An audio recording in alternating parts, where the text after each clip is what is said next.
তামাকমুক্ত বাংলাদেশ গড়তে সরকার কঠোর অবস্থানে রয়েছে বলে জানিয়েছেন প্রধানমন্ত্রী তারেক রহমান। বিশ্ব তামাকমুক্ত দিবস ২০২৬ উপলক্ষে দেওয়া এক বার্তায় তিনি ঘোষণা দেন, ১৮ বছরের নিচে কোনো ব্যক্তি বা শিশুর কাছে তামাক ও নিকোটিনজাত পণ্য বিক্রি সম্পূর্ণ নিষিদ্ধ করা হয়েছে। পাশাপাশি পাবলিক প্লেস, গণপরিবহন এবং বিভিন্ন জনসমাগমী স্থলে ধূমপান ও ধোঁয়াবিহীন তামাক সেবনের ওপরও কড়াকড়ি আরোপ করা হয়েছে।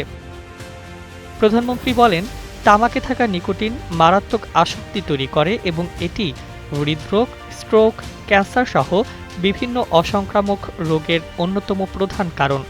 বিশ্ব স্বাস্থ্য সংস্থার তথ্য অনুযায়ী দেশে মোট মৃত্যুর প্রায় ৭১% অসংক্রামক রোগে ঘটে, যার বড় একটি ঝুঁকির কারণ তামাকের ব্যবহার।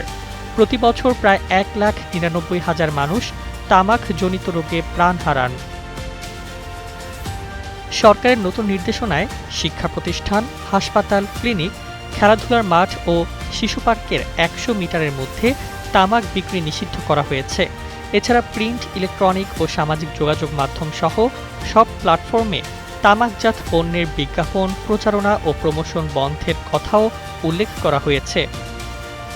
প্রধানমন্ত্রী আরও বলেন, নতুন বিধিনিষেধ কার্যকরভাবে বাস্তবায়ন এবং জনসচেতনতা বৃদ্ধির মাধ্যমেই ভবিষ্যৎ প্রজন্মকে তামাকের ক্ষতিকর প্রভাব থেকে রক্ষা করা সম্ভব। একটি সুস্থ, কর্মক্ষম ও তামাকমুক্ত বাংলাদেশ গড়ে তুলতে সরকার বদ্ধপরিকর বলেও জানান তিনি।